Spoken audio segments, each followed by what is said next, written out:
हमारे एक रिलेटिव्स थी, उसने मुझे कहा था कि you are the jack of all trades but master of none. समय आया था, एक वक्त ऐसा आया था कि मैं बहुत ज़्यादा डिमोटिवेट हुआ जी जब मेरी माँ गुजर गई। जी। हाय फ्रेंड्स, एक बार फिर से स्वागत करता हूँ आपका इस चैनल पे जिसका नाम है क्या है, हम सब में हीरो। यस। और आज इस प्लेटफॉर्म पे जो गेस्ट आ रहे हैं वो एक फाइनेंशियल कंसल्टेंट है। उनका नाम है मिस्टर विजय वैद्य। और उन्होंने अपनी लाइफ में अरे अरे नहीं नहीं आगे नहीं बताऊंगा, अपना सेम वही रूटीन रहेगा। उनसे ही बात करते हैं, उनकी कहानी उनकी जुबान।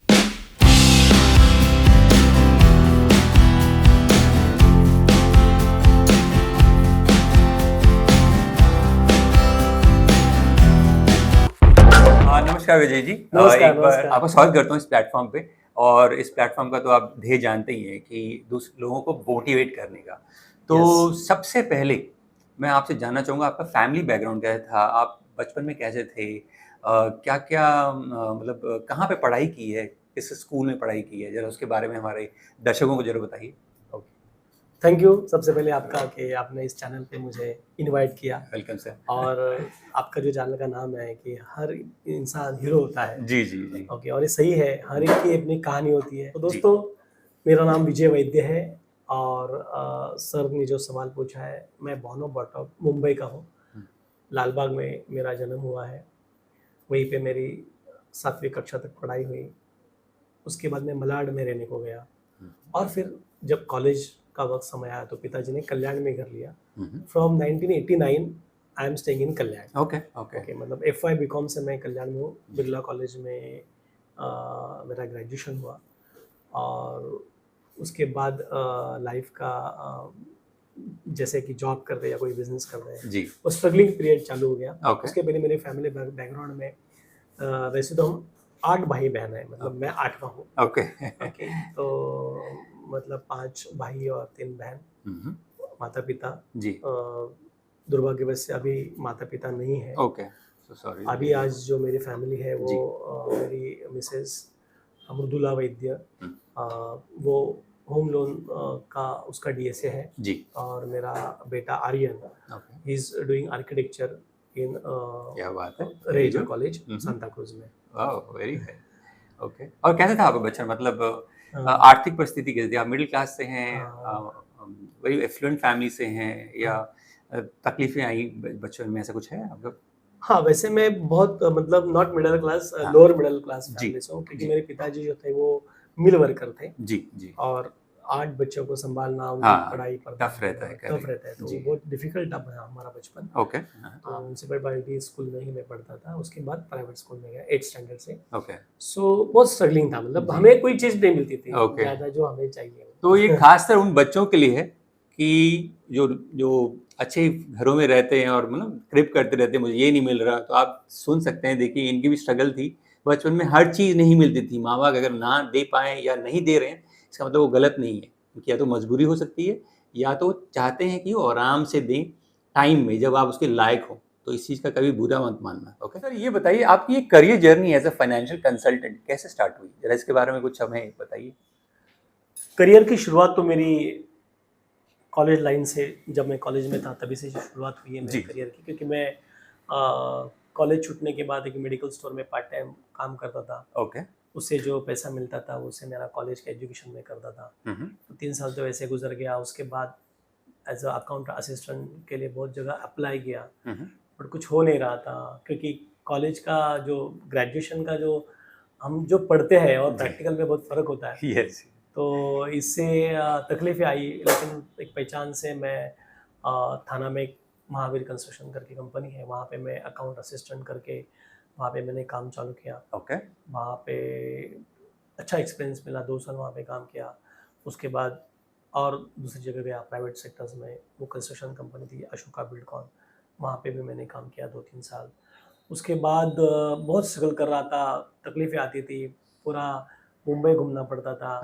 मुंबई का हर कोना-कोना सही मैंने बात है, ट्रैवलिंग इन लोकल ट्रेन हाँ, प्रॉब्लम है। छान मारा है मैंने, जी मतलब जी यहाँ से विरार से लेके चर्चगेट, यहाँ से कर्ज से CST तक बहुत घूमना पड़ा, लेकिन स्ट्रगल कर रहा था मैं। स्ट्रगल में मैंने स्ट्रगल कर रहा था, लेकिन मैं पीछे नहीं हट रहा था। आई एम जी। Trying to go ahead, wonderful. इससे आगे कैसे जाने का, क्या जी। करने का। उसके बाद मुझे एक अच्छा अपॉर्चुनिटी आया, मैंने एचडीएफसी लाइफ में अप्लाई किया, जी। इंटरव्यू में पास हो गया और एचडीएफसी लाइफ में रीजनल टॉपर था, जोनल टॉपर था, कंसेक्यूटिव 3 इयर्स।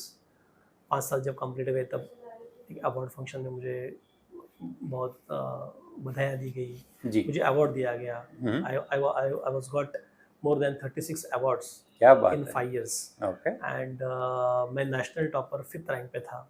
क्या बात और है। ये सब अच्छा चल रहा था। मैंने डिसीजन ले लिया कि मैं जॉब छोड़ दूंगा। और मैं उस समय 2011 में, जब तुम्हें लाख रुपए महीना मिल रहा है, उस समय मैंने जॉब ओह माय छोड़ा गॉड। और मैं ये सब सीखने लगा, म्यूचुअल फंड क्या है, जी। फाइनेंशियल एज एडवाइज़र आप क्या क्या आपको सीखना चाहिए, ये मैंने सीखा।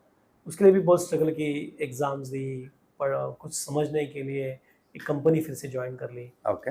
वहाँ पे मैंने सब समझ लिया और फिर मैंने अपना करियर चालू करने के लिए सोचा। बट करियर चालू जब किया तब डायरेक्टली 1 लाख रुपए से मैं 2000 रुपए की आमदनी पे आया था। Oh my it God. Was very tough है। हाँ, एक रिलेटिव्स थी, उसने मुझे कहा था कि you are the jack of all trades but master of none, hmm. ऐसा उसने कहा था। तो वो मुझे बहुत बुरा मन लगा। को लगा, मुझे मतलब मुझे मन को लगा। बट मैंने सोचा कि what she told is correct, जो वो बता रही है वो सही है, आपको मास्टर होना है किसी चीज़ का। हम्म। उसी समय मैंने ठान लिया कि मैं मास्टर बनूंगा, क्या और वो बात भी है।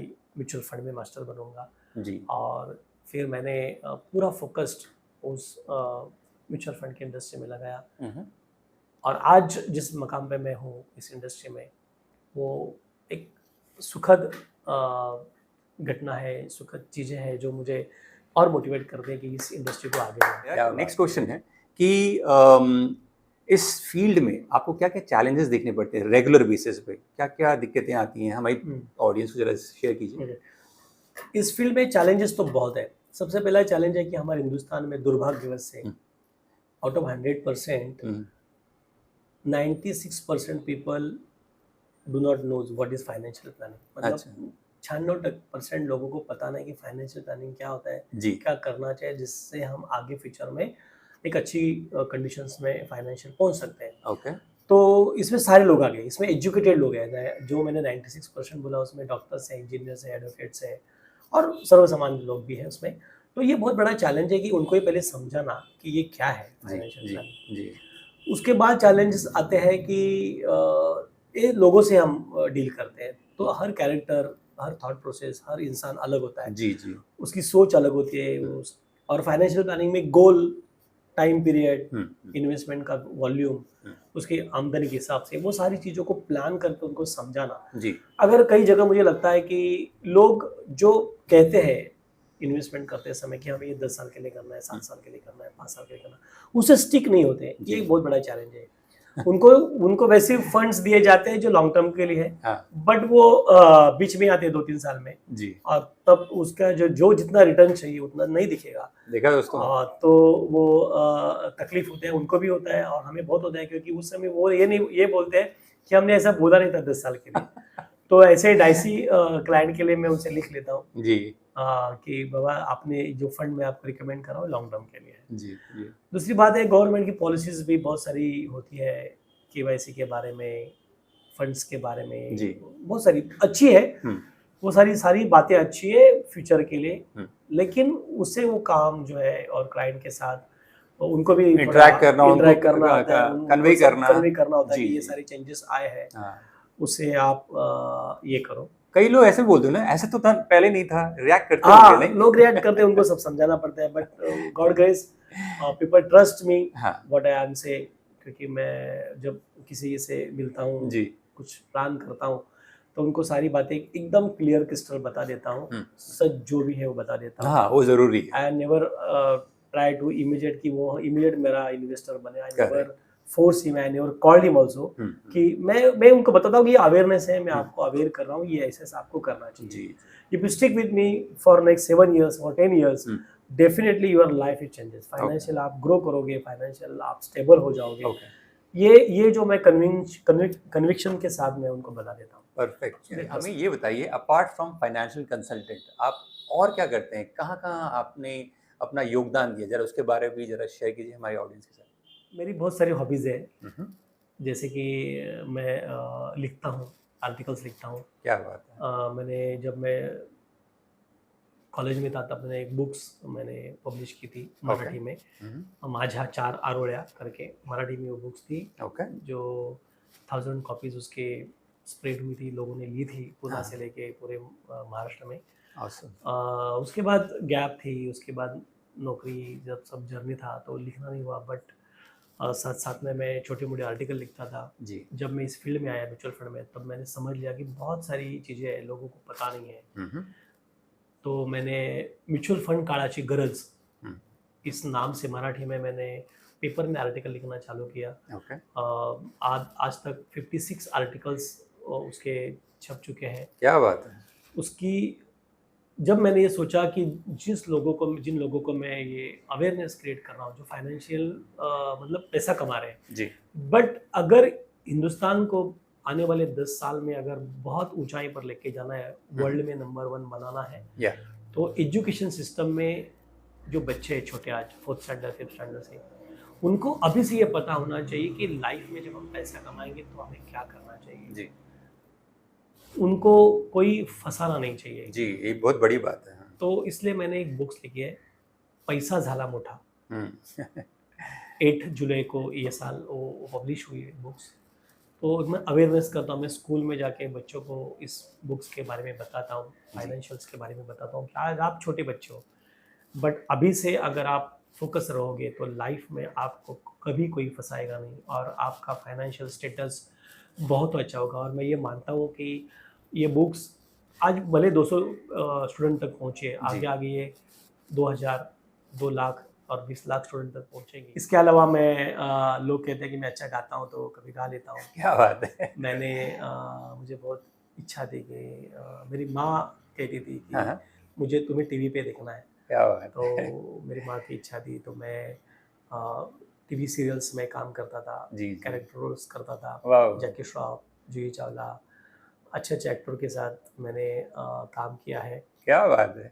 बालाजी फिल्म्स के भी सीरियल्स में मैंने काम किया है। जी, लेकिन एक छोटी सी हॉबी के कारण मैंने किया, मैंने उसको करियर के इसलिए कंटिन्यू नहीं किया। जी, जी। उसके अलावा मैं 2011 से rotary club of Kalyan river side का मैं मेंबर हूँ। हम्म, और आज जब मेरे आप इंटरव्यू ले रहे हैं तब मैं इस साल का प्रेसिडेंट हूँ क्या बात। मेरे क्लब का। And I am very happy कि our club is doing very well. हम लोग बहुत अच्छा काम कर रहे हैं इस कल्याण शहर के लिए। तो मैं जानना चाहता हूँ कि सर आपका रोल मॉडल कौन है, किसके बारे में आप मतलब सोचते हैं तो आप मोटिवेट चार्जअप हो जाते हैं, कोई है अपना रोल मॉडल अपनी जनता के साथ शेयर कीजिए। यस यस यस, बहुत अच्छा सवाल है। जी, रोल मॉडल के बारे में आपने पूछा, क्योंकि रोल मॉडल होना बहुत जरूरी है लाइफ में एकदम, हर इंसान के। मेरे 3 रोल मॉडल हैं जी, और एक मेरे आध्यात्मिक गुरु है जो हमेशा मेरे साथ रहते हैं। जी। पहले रोल मॉडल है हमारे हिंदू हृदय सम्राट शिवसेना प्रमुख बाला साहेब ठाकरे। क्या बात। बचपन में मेरा बचपन ही लालबाग से है, तो मैंने उनको बचपन से सुना है, देखा है, और वो मेरे रोल मॉडल है। बिकॉज उन्होंने महाराष्ट्र को, पूरे हिंदुस्तान में जिस तरह से महाराष्ट्र की संस्कृति, उसकी परंपरा और उसका जो दरारापन होता है, वो जो रखा है उन्होंने, वो आज तक भी कायम है। Completely agree. और वो बॉर्न लीडर नहीं थे, बट उन्होंने खुद अपनी मेहनत से जी, और अपनी कला से वो इस मुकाम तक पहुंचे हैं। सही और बात। वर्ल्ड में आज भी कोई भी अगर पॉलिटिक्स, हिंदुस्तान की पॉलिटिक्स या महाराष्ट्र की पॉलिटिक्स के बारे में बात करेगा तो वो गना आता है। हाँ, बाला से कभी नहीं मिलेंगे। एकदम एकदम। दूसरे मेरे रोल मॉडल है, जैसे कि मैंने कहा कि फिल्मों में मुझे बहुत इंटरेस्ट है, तो मेरे रोल मॉडल है देव साहब। क्या बात है। हाँ, evergreen actor Devanand. Agree agree. देव साहब के तो ऐसे सारे गुण हैं कि उनको वो मुझे बहुत मोटिवेट करते हैं। जी, सबसे पहले कि उन्होंने कभी हार नहीं मानी। आपने देखा होगा कि उनके जाने से पहले कंटिन्यूस 14 से 15 फिल्म फ्लॉप हुई जी। उसके बावजूद भी उन्होंने कोई गिव अप नहीं किया। वो नई नई फिल्म निकालते रहे। उनको जब पूछा गया कि आप कैसे होता है कि आप एक फिल्म आपकी फ्लॉप होती है, पहले वीक में भी नहीं चलती है, मतलब मैं सोचता नहीं, जो मैंने किया है वो किया है, मुझे आगे देखना है, आगे मुझे क्या करना है। और at the age of 87 he still काम कर रहे थे, जी जी फिल्म बना रहे थे। हम्म, सो ये बहुत मोटिवेट करता है कि लाइफ में कभी गिव अप नहीं give up करना नहीं है। करना, yes, और तीसरे मेरे रोल मॉडल है क्रिकेटर, जो आप जानते हैं कि क्रिकेट हिंदुस्तान का आत्मा है। हम्म, हर बच्चा जीवन में क्रिकेट खेलता ही है, भले बाद में वो किसी और फील्ड में करियर करे। तो लिटिल मास्टर सुनील मनोहर गावस्कर, जी ये मेरे रोल मॉडल है। ये भी ये सिखाते हैं कि क्रिकेट छूटा, फिर कमेंट्री में गए, जी फिर आर्टिकल लिखे, जी उन्होंने सब कुछ किया है। आज भी उनकी सलाह लोग लेते हैं। एकदम हाँ, या तो वो जैसे महापंडित ही है। मैं उन्होंने अलग लोगों मतलब मोटिवेशन भी दिया है और सारे क्रिकेटरों को, जी वो भी आज कमेंटेटर बने हैं। तो करियर कभी खत्म नहीं होता है, नहीं। करियर को आपको आगे किस स्टेप्स में लेके जाना है Correct. वो मैंने सीखा इनसे। तो ये 3 रोल मॉडल है। और समय के साथ कैसे हाँ, आगे आगे आप बढ़ने का, बढ़ना चेंज करने चाहिए की समय के अपने साथ। आप।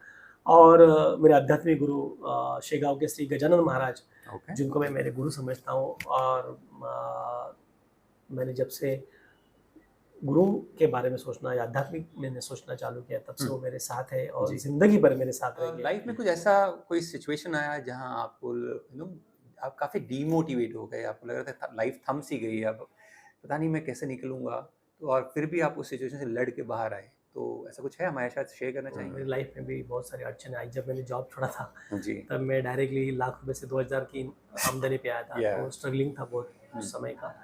और बहुत सारे ऐसे प्रसंग है लाइफ में जो आपको डिमोटिवेट करते हैं। बट एज मेरी जो थॉट प्रोसेस है, वो एक थॉट प्रोसेस ये बताती है कि वो कुछ समय के लिए होता है, उससे जी। आप बाहर निकलो। बट हाँ, एक समय आया था, एक वक्त ऐसा आया था कि मैं बहुत ज़्यादा डिमोटिवेट हुआ जी जब मेरी माँ गुजर गई। जी जब मेरी माँ गुजर गई तो मैं बहुत डिमोटिवेट हुआ था, क्योंकि जी। मेरी माँ हमेशा मेरे साथ, मेरे ज़िंदगी के हर पल में, मेरे पैदाइश से लेके वो जाने तक वो मेरे साथ थी। जी और वो मुझे बहुत प्यार करती थी। वो मेरे जीवन के हर सुख दुख में वो मेरे साथ रहती थी। जी जब मैं कभी जॉब छोड़ के घर आता था, प्राइवेट जॉब था मेरा, मैंने बीच जी। में ऐसे ही छोड़ आता था, मैं अच्छा नहीं लगता तो मैं छोड़ देता था।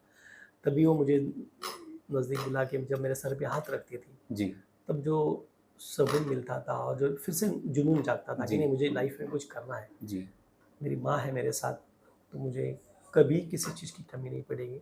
करेक्ट तो उसका आशीर्वाद और उसका मेरे साथ होना बहुत इम्पोर्टेंट था। लेकिन मेरी माँ जब गुजरी तब मुझे बहुत दुख हुआ। लेकिन मैं आज आपको बताना चाहता हूँ कि माँ, बाप और हमारे प्यारे लोग हमेशा हमारे साथ रहते हैं। जी जी वो जीवित रहे या नहीं रहे, वो हमारे साथ रहे या नहीं रहे। मेरे दोस्त आज भी मलाड में है या दूर दूर है, लेकिन वो मेरे साथ है हमेशा। एकदम सही बात है। क्योंकि लोगों को साथ रहना यानी अपने साथ होना नहीं। हम्म, कोई लोग ऐसे भी है जो साथ रहते हैं बट अपने साथ होते नहीं है। एकदम सही बात है।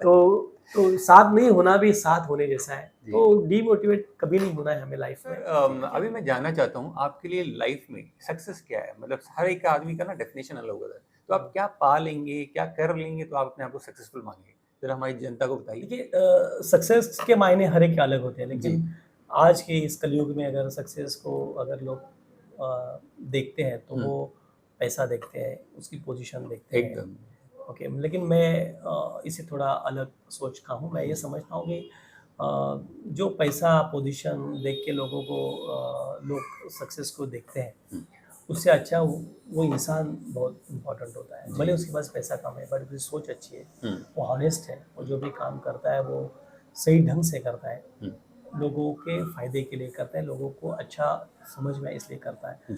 तो सक्सेसफुल वो बंदा है जो लाइफ जो जिएगा, जितने साल जिएगा वो याद रखेगा। Correct. खुद भी याद रखेगा, लोग भी याद करेंगे। हाँ सक्सेस वो है कि जो हेल्दी है, वेल्दी है, ओके, करेक्ट जो मेंटली फिट है। फिट है, वो बहुत इम्पोर्टेंट है। हाँ, क्योंकि फिजिकल फिटनेस, मेंटल फिटनेस और फाइनेंशियल फिटनेस, ये तीनों जो फिटनेसेस है वो इंसान को पायने रखते हैं सक्सेस की स्टोरी के लिए। करेक्ट तो ये सारी चीज़ रहेंगे तो ही वो आगे सक्सेसफुल कहलाएगा। कहलाएगा। और इस पूरे प्रोसेस में सेटिस्फेक्शन जो होता है जो हर चीज़ का, क्या बात है। वो बहुत इम्पोर्टेंट है। जी जो भी आप कर रहे हो उसमें आपको सेटिस्फेक्शन मिलना चाहिए। मिलना सर मैं ये जानना चाहता हूँ आपकी लाइफ में कोई ऐसा कोई गाना या डायलॉग है जो जब आप डिमोटिवेट होते हैं तो आप उसको गाते हैं और अपने आप को मोटिवेट करते हैं, तो कुछ है जो हमारी जनता के साथ शेयर करना चाहेंगे? एक मोटिवेशनल सॉन्ग है किशोर दा का, जो जो मोटिवेट करता है मुझे हमेशा, जैसे कि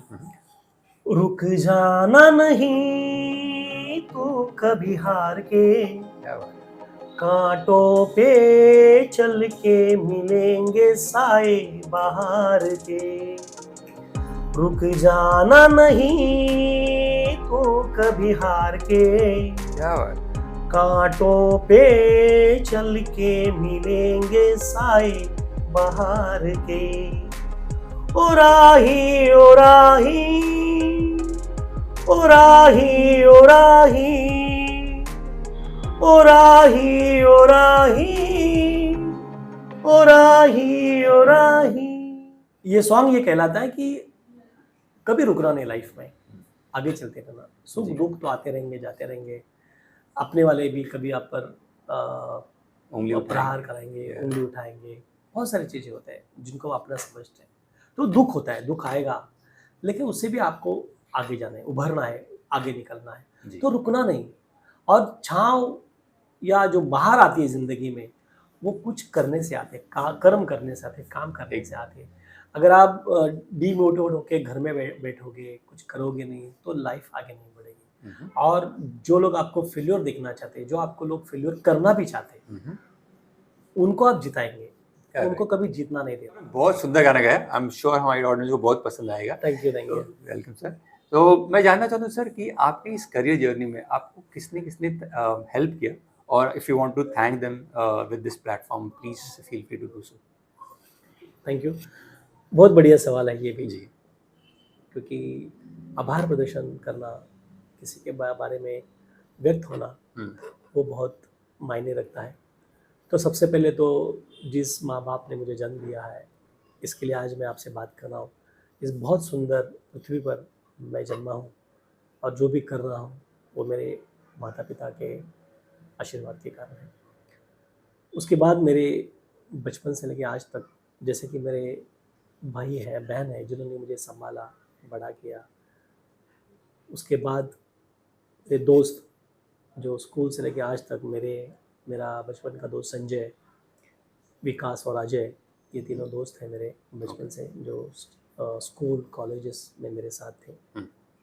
मेरा दोस्त अनुराग है, जो बिरला कॉलेज में कल्याण में मुझे मिला। जी ये लोगों ने मेरे साथ जो मुझसे जो प्रेम किया है, देखिए क्या होता है कि आप जो हो वो उन्हीं को समझ में आता है जो आपसे प्यार करते हैं। करेक्ट। जो आपसे दूर रहना चाहते हैं, जो आपसे नफरत करते हैं, जो आपके साथ नहीं आना चाहते, उनको आप समझ में नहीं आते। जी जी सही। और समझ में उनको ही आते हैं, पहले प्यार खुद करना सीखो, तब सामने वाला आपसे प्यार करेगा। करेक्ट। और वो समझ में आता है। जी तो जिन्होंने मुझसे प्रेम किया, प्यार दिया, वो मेरे दोस्त बन गए। जी जिन्होंने नहीं किया, वो भी मेरे दोस्त हैं। आपकी तरफ से आप दोस्त हैं, बट वो पता नहीं। हाँ, मेरी तरफ से तो दोस्त है हमेशा। जी तो वो है। उसके बाद मेरे कलीग्स में मेरा अनुराग जो दोस्त था, वो मेरा कलीग ही बना था मेरे ऑफिस में। मेरी मतलब हैप्पी उस समय था कि मेरा जॉब में भी वो मेरा दोस्त था।